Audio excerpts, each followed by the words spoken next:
Bismillahirrahmanirrahim. Assalamualaikum, Bu. Waalaikumsalam. Sudah saya rekam, Bu. Ya, sudah kita mulai ya. Baik. Mau minum dulu? Sudah tadi, Bu. Oh, udah ya. Udah ngopi-ngopi mah, Kak. Udah, Bu. Alhamdulillah. Oke, sebentar ya. Mufijat.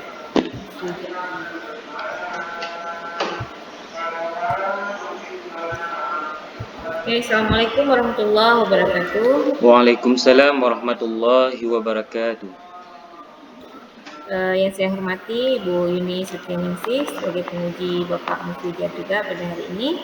Kemudian Bapak Mufijar yang kami hormati, sayangi, muliakan ya, semoga lancar Amin. ujiannya hari ini. Tetap semangat Bapak, sehat ya? Alhamdulillah sehat, Bu. Alhamdulillah. Oke, baik. Agar acara kita berkah, kami ingin Bapak Muflijar bisa membacakan ayat suci Al-Quran. Sekali buka saja Bapak, Al-Qurannya dibaca satu-satu ayat.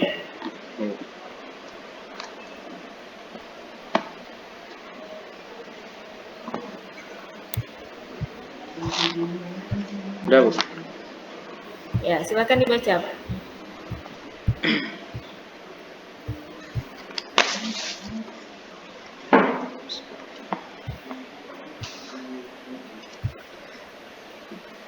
أعوذ بالله من الشيطان الرجيم. بسم الله الرحمن الرحيم. شهد الله أنه لا إله إلا هو والملائكة وأولو العلم قائما بالقسط لا إله إلا هو العزيز الحكيم. إن الذين عند الله الإسلام وما اختلف الذين أوتوا الكتاب إلا من بعد ما جاءهم العلم بغيا بينهم ومن يكفر بآيات الله فإن الله سريع الحساب. صدق الله العظيم. Sadaqallahul azim. Baik, terima kasih Bapak. Saya tanya sedikit ya tentang kaidah tajwid. Ya, Bu. Ya, tentang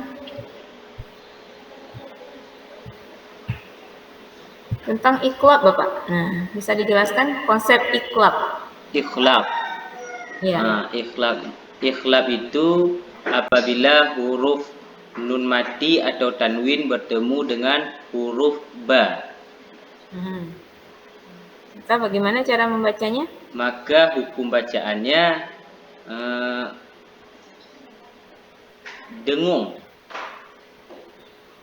Iqlab. Ikhlab contohnya amba. Seakan-akan masukkan nun di ba tu. Nun mati bertemu dengan ba. Kalau dimasukkan dah idgham ya?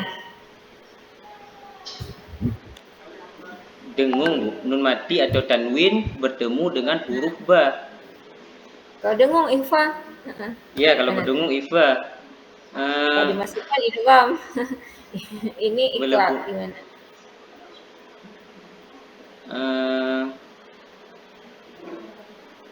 Mengganti bunyi huruf nun. Mengganti bunyi huruf nun menjadi bunyi mengganti huruf nun menjadi bunyi huruf mim. Seakan-akan ada mim di situ. Tapi huruf nunnya masih ada di situ, nggak terganti, dia masih ada. Apa kata-kata yang tepat? Kata-kata yang tepat. Pokoknya saya tahu, Bu, yang mana huruf iqlab. Nun mati atau tanwin bertemu dengan ba. Seakan-akan ada huruf min kita menyebutkan dulu. Memang ditulis mim kecil di situ kan. Biasanya di Quran ditulis mim kecil gitu. Tapi seandainya nggak ada ditulis mim kecil itu, kita tetap membacanya misalnya mim Ya, ba'di, ya bukan Bu. min ba'di. Jadi diapain itu huruf nun itu? Dia tetap ada situ, nggak ada terganti. Kalau nggak ditulis terus mim mati kan? Mengganti bunyi huruf nun menjadi bunyi mim, bukan? Masih ada bunyi mimnya, bunyi nunnya masih ada. Ah, Istilah mengganti itu diganti dengan huruf lain, dengan istilah lain. ah, Kalau memasukkan memasukkan idgham. idgham, ya. Hmm. Kalau Kalau apa ya namanya ya? jangan. Tapi tahu Bapak bahwa Tahu, dia insya Allah jadi tahu. bunyi. Karena huruf Ya, iqlaq cuma satu, Ba. satu Pak. Satunya nih lama kali apa gitu ya istilahnya.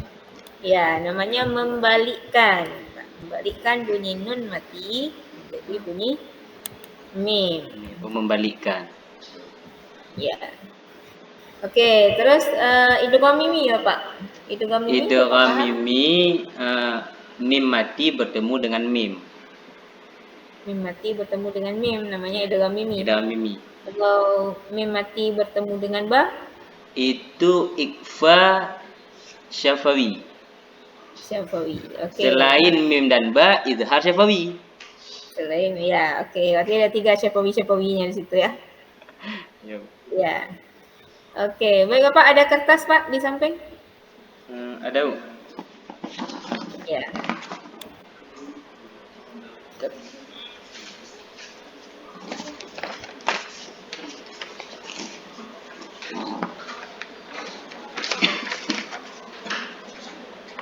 Ada Bu. Ya, coba Bapak tuliskan. Ya bunayya aqimis shalah. Iya bunayya.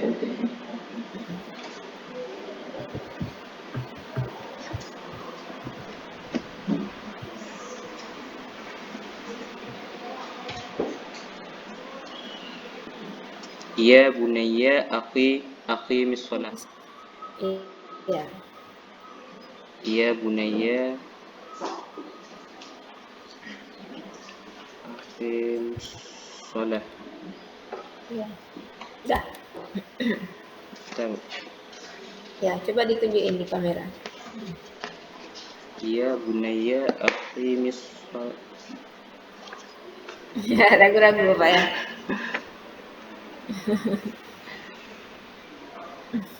Iya bunayya akhi.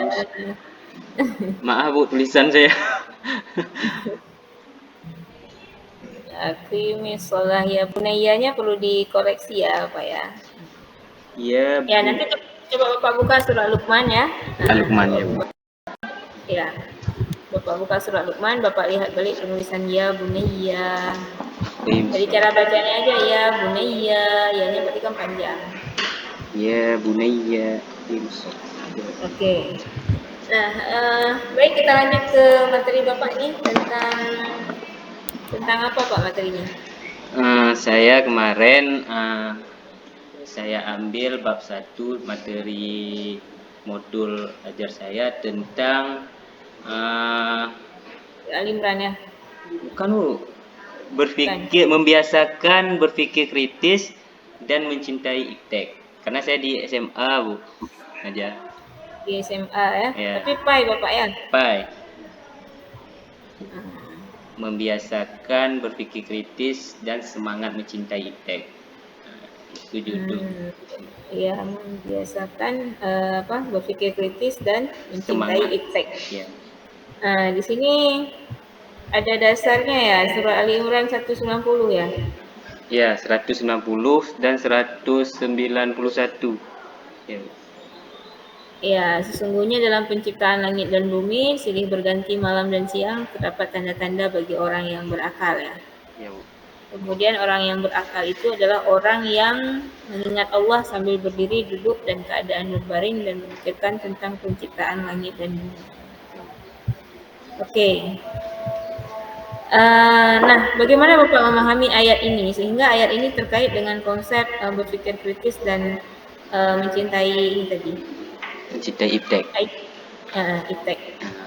Jadi dari ayat itu diriwayatkan, ada satu riwayat dari Abu Hurairah radhiyallahu anhu, Nabi Shallallahu alaihi wasallam bersabda, dari ayat itu Rasulullah Shallallahu alaihi wasallam mengatakan bahwa cukuplah kalau kita menerima berita tanpa ada kita koreksi, tanpa kita lihat bukti, maka kita disebut sebagai pendusta.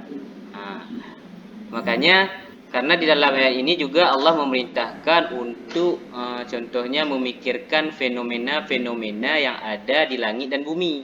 Sehingga ayat ini menunjukkan bahwa Allah memerintahkan manusia untuk berpikir kritis.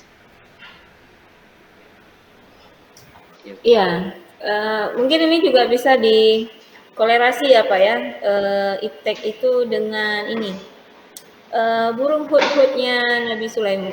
Nah, Iya, Bu. jadi Nabi Sulaiman itu sudah punya teknologi tersendiri dalam pada masanya gitu ya. Nah, burung hud ini bisa semacam dia adalah kantor pos ya. Kalau dulu kita mengirim surat via surat kantor pos ya, sehingga ada istilah sahabat pena.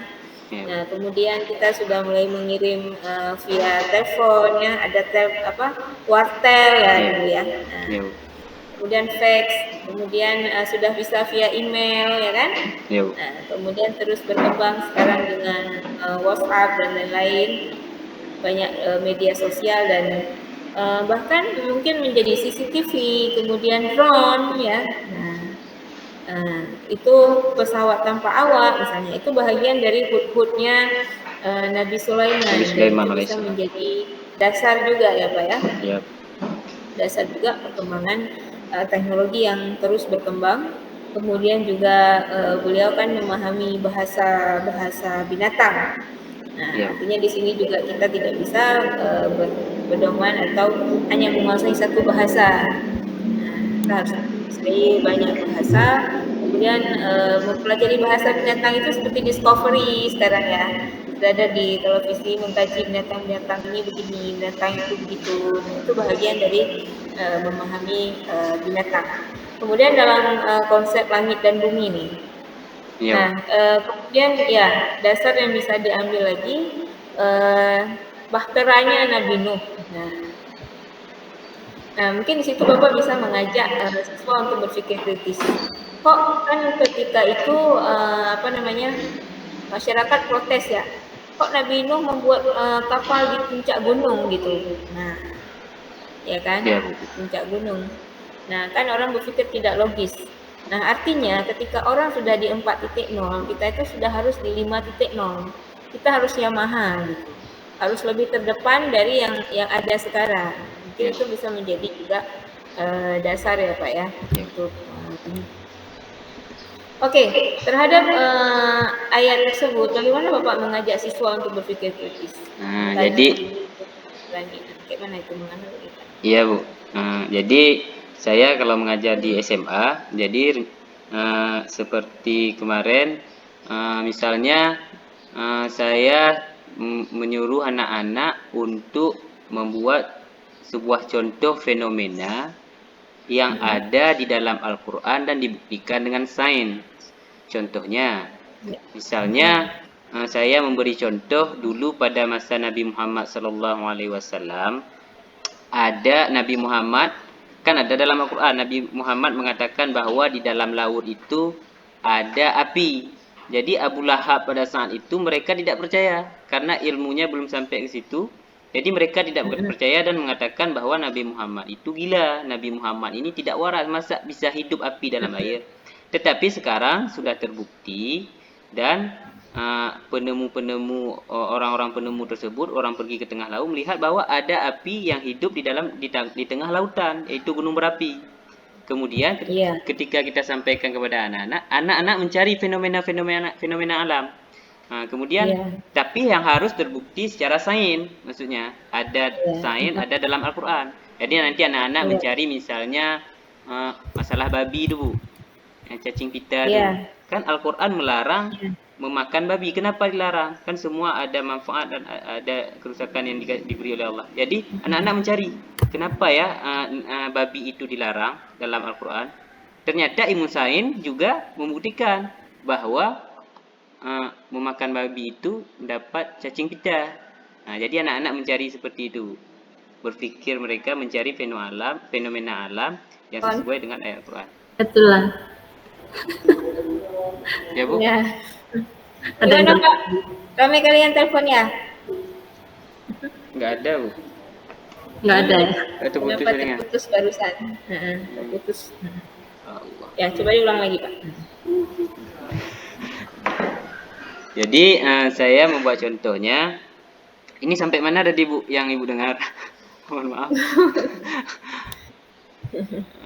Ya, tadi Bapak membuat contoh tentang ini ya. Nabi Muhammad.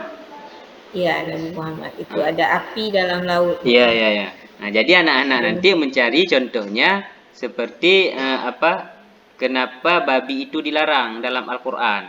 Anjing dan babi itu kan haram dan dilarang makannya, haram untuk memakannya. Jadi anak-anak mencari kenapa Al-Quran melarang babi itu diharamkan. Ternyata ilmu sains membuktikan bahwa di dalam daging babi itu ada cacing pita. Nah, jadi anak-anak nanti dia membuat sebuah poster atau sebuah bentuk ini, kemudian dipaparkan yang ada dalam Al-Quran dan terbukti di ilmu sains. Ataupun seperti bulan atau pertemuan dua samudra yang tidak bercampur itu, Bu. Air laut dengan air tawar, ataupun fenomena Big Bang dalam surat An-Nur misalnya. Seperti itu. Jadi anak-anak nanti mencari bahan seperti itu. Mencari fenomena alam gitu ya? Ya, tapi harus sesuai menarik dengan. Tadi. Ya, Bu. Ya, menarik sekali analogi Bapak dan sangat kreatif, inovatif sekali ya. Tertarik saya dengan teori Big Bang. Mungkin bisa dikaji lagi teori hari kiamatnya. Ya, Bu. Ya, bisa di bagaimana awal mula lahirnya dunia ya. Ya, mungkin bagaimana kita membuktikan secara sains terjadinya hari kiamat yang hari ini mungkin tidak dipercayai gitu. Ya, Bu. Nah, Bapak memiliki pemahaman yang mendalam dalam bidang ini, mungkin memang Bapak menyukainya, menjiwainya ya. Nah, saya beri masukan mungkin Bapak bisa membaca buku karya Prof. Masa Bayu ya, XYZ ya. Nah, Bapak bisa search di Google buku itu, Alamtologi XYZ. Alamtologi ya. Ya, Alamtologi XYZ. Karya Prof. Masa Bayu. Prof. Masa Bayu. Masa biasa aja. Masa Bayu. Ya. Ya, Bu. Nah, jadi di situ bukunya sains Islam, tapi tidak dituliskan sains Islam, tapi di dalamnya berupa kajian-kajian ya yang mengkaji alam semesta. Seusai kajiannya baru dijelaskan, ini buktinya di ayat ini. Nah, jadi orang ketika membacanya takjub dulu bahwa hasil penelitian logis itu masuk ke akal sehatnya. Begini kajiannya. Baru kemudian dibuktikan oleh ayat bla.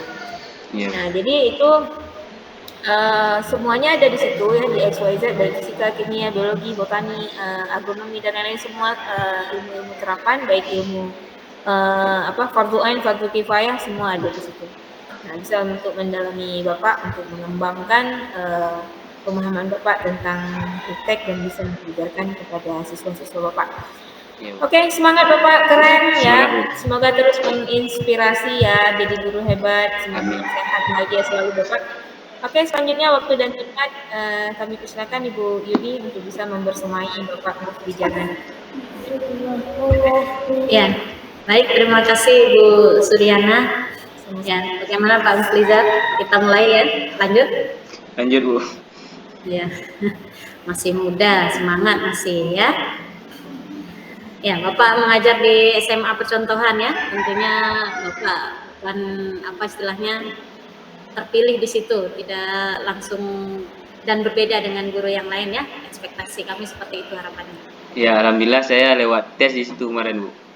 Tamat kuliah, insya Allah kan ada dibuka tes 2018.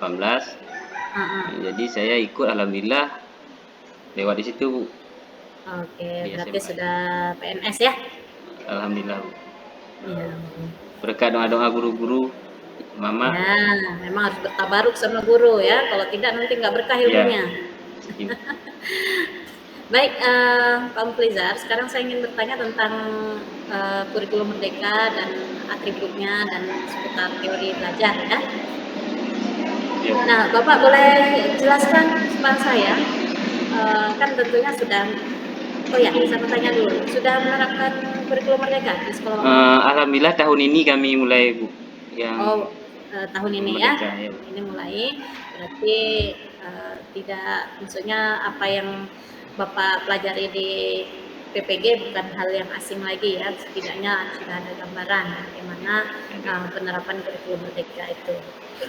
Nah, jelaskan sama saya Pak, bagaimana apa namanya dalam penyusunan ATP di modul ajar dalam kurikulum Merdeka.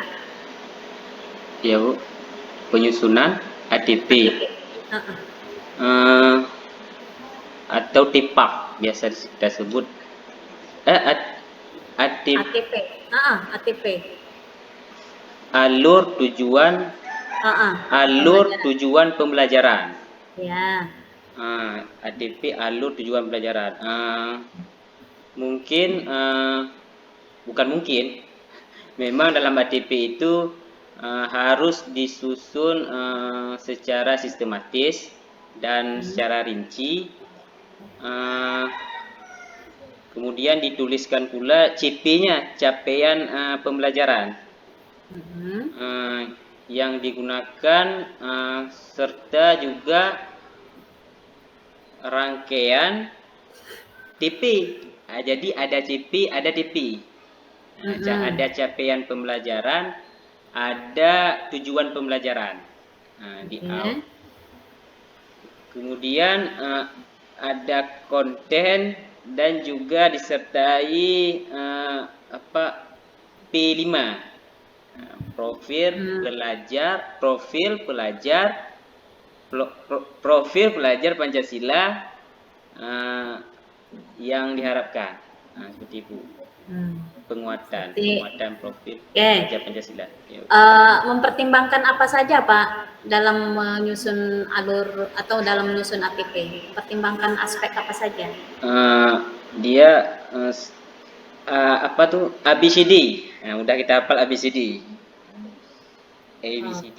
Ada audien, ada behavior, ada audien, behavior, kondisi, kemudian degree. Satu lagi ABCD. Jadi nanti kalau misalnya audien itu kan peserta didik, kalau misalnya behavior itu mampu mempraktekkan ataupun siswa mampu menjelaskan perubahan sikap. Kemudian yang ketiga tadi kondisi. Jadi apa misalnya materi kita berdasarkan itu. Misalnya kalau saya ini berpikir kritis, itu masuk dalam kondisi. Kemudian yang terakhir di degree, yaitu dengan baik dan benar maksudnya.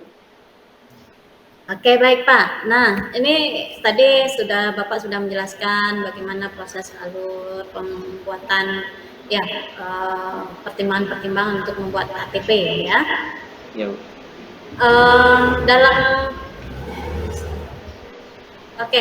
Nah, model pembelajaran yang Bapak pilih dalam modul ajar yang sudah ditetapkan, yang sudah dirancang, itu model pembelajaran apa Pak? Saya PJBL. Mengapa Bapak memilih PJBL? Jadi PJBL itu kalau yang bab 1 saya itu berpikir kritis itu cocok karena PJBL itu project. Jadi anak-anak nanti membuat sebuah project ataupun membuat sebuah, kayak tadi misalnya saya membuat poster, saya suruh buat poster. Jadi anak-anak itu membuat poster terhadap masalah yang ingin diselesaikan. Seperti itu. Makanya saya buat PJBL, cocok dengan judul saya berpikir kritis tadi. Saya buat PJBL. Nanti mereka dibuat dalam beberapa kelompok. Nanti tiap-tiap kelompok nanti ada hasilnya, ada hasil proyeknya yang ingin disampaikan. Oke, baik. Nah, ini terkait dengan LKPD ya Pak ya? Lembar kerja peserta didik. itu kan Bapak tadi apa namanya model pembelajaran model PJBL ya. Ya. Kemudian kalau misalnya model pembelajarannya PJBL itu di LKPD seperti apa, Pak? Lembar kerja peserta didiknya. Heeh. Mungkin Alurnya seperti apa? alur LKPD. Ya, karena kan mau tidak mau saling terkait ya. Ketika kita memilih model pembelajaran tertentu, tentunya akan terkait dengan lembar kerja yang akan dikerjakan oleh siswa. Mungkin alurnya saya buat apa tuh? Maksudnya Bu, alur LKPD ini Bu, cara kita apa? Ya, misalnya apa yang mereka lakukan, aktivitas apa saja. Mungkin mereka membuat poster tadi, kan masuk dalam LKPD juga tuh Bu. Ya, sebelum sampai ke membuat poster, ada tidak apa sebelumnya mereka melakukan apa di langkah apa di LKPD itu? Langkahnya mungkin mereka pertama apa namanya, membaca dulu materi yang saya sampaikan. Kemudian yang kedua mereka menganalisis. Anak SMA kan sudah bisa menganalisis tingkat SMA. Sesudah mereka menganalisis, kemudian menyimpulkan bersama teman-teman. Ketika mereka sudah menyimpulkan, kemudian mereka mencari apa, maksudnya seperti tadi itu, mereka mencari bahan mereka yang berkaitan dengan berpikir kritis tadi dalam ayat Al-Quran tadi, Bu. Kemudian setelah mereka menemukan, mereka mempresentasikan di depan. Jadi tiap-tiap kelompok itu beda-beda ini ya, materi yang didapatkan. Oke, baik. Berarti seperti itu ya. Oke, ini terkait dengan modul project, Pak. Project. Ya, project apa yang Bapak rancang di sekolah Bapak? Sebenarnya di sekolah mereka memang semua guru lagi membuat, Bu ya. Rencana saya. Jadi di SMA saya itu dekat dengan Benteng Trumon. Benteng Trumon itu sebuah peninggalan kerajaan Trumon. Jadi Trumon itu besar dulu kerajaannya, Bu. Jadi kalau kita tanya sama anak-anak di situ, kadang mereka sendiri tidak tahu sejarah Trumon. Jadi saya membuat sebuah tema tentang yang P5-nya kearifan lokal. Jadi nanti mereka jejak sejarah benteng peninggalan kerajaan Trumon. Itu topiknya. Nah, profilnya yang ingin dibentuk apa, Pak? Yang pertama pasti beriman dan bertakwa kepada Allah Subhanahu Wa Taala dan berakhlak mulia. Yang kedua mungkin berkebinekaan global. Kemudian yang ketiga saya buat bernalar kritis, kalau nggak salah saya. Oke. Tadi yang kedua apa, berpikiran global ya Pak ya? Berkebinekaan global. Oh, berkebinekaan global. Nah, kalau yang berkebinekaan global itu kira-kira bagaimana cara kita mengevaluasinya bahwa siswa itu berkebinekaan global itu sudah berkembang? Mengenal dan menghargai budaya. Jadi kita ajarkan kepada anak-anak itu supaya dia bisa mengenal sejarah kerajaan Trumon itu, kemudian menghargai budayanya. Jadi mahasiswa itu memahami pentingnya melestarikan lingkungannya. Oke, baik. Ya, kemudian juga melestarikan budayanya dalam kehidupan sehari-hari. Berarti ada indikatornya ya Pak ya? Indikator untuk apa namanya, untuk menilai. Oh, ada Bu. Nah, indikatornya ada siswa nanti yang mulai berkembang, kemudian sedang berkembang. Kalau misalnya mulai berkembang itu kondisinya seperti apa? Mulai berkembang itu contohnya peserta didik memiliki sedikit pengetahuan tentang budaya Aceh misalnya, budaya Aceh dan sejarah kerajaan Trumon. Dia masih sedikit mengetahui tentang pengetahuan sejarah Trumon. itu masih Baik, boleh untuk berkembang. mengetahui pemahaman mereka tentang budaya Aceh bagaimana caranya? Jadi masuk dalam sangat berkembang, Bu ya. Hmm, Kalau kalau siswa sudah mampu mengetahui, dia sudah termasuk kategori sangat berkembang. berarti pakai tes ya Pak? Pakai saya kemarin rencana pakai apa ya? Kalau Observasi. pemahaman tentang kalau pemahaman tentang sejarah udah pasti harus kita tanyakan Pak kan? Ya, udah pasti Bu. Hmm. Kita tanya Berarti observasi ya, dalam bentuk angket bisa Bu. dalam bentuk Angket, angket bisa. kita tanya nanti mereka checklist, jadi bisa kita nilai. Ya. Nah, Hmm, ini terkait dengan PTK Pak. Dulu waktu kuliah dulu membuat skripsi apa, PTK atau penelitian yang lain? PDK Pak, Bu. Buat PTK? Ya Bu. Baik. Kapan terakhir buat itu Pak, membuat skripsinya atau PTK-nya? Skripsi saya 2017 Bu. 2017 Ya, ya terakhir. ya Oke, terakhir. berarti masih ingat. Nah Pak, boleh jelaskan sama saya Pak, tujuan dilakukan PTK itu untuk apa? Tujuan PTK penelitian tindakan kelas. Jadi Ah, ah. yaitu tujuannya untuk memperbaiki ataupun untuk meningkat kualitas pembelajaran. Oke, Ya. ya baik Pak, cukup untuk dari saya dan terima kasih atas penjelasannya.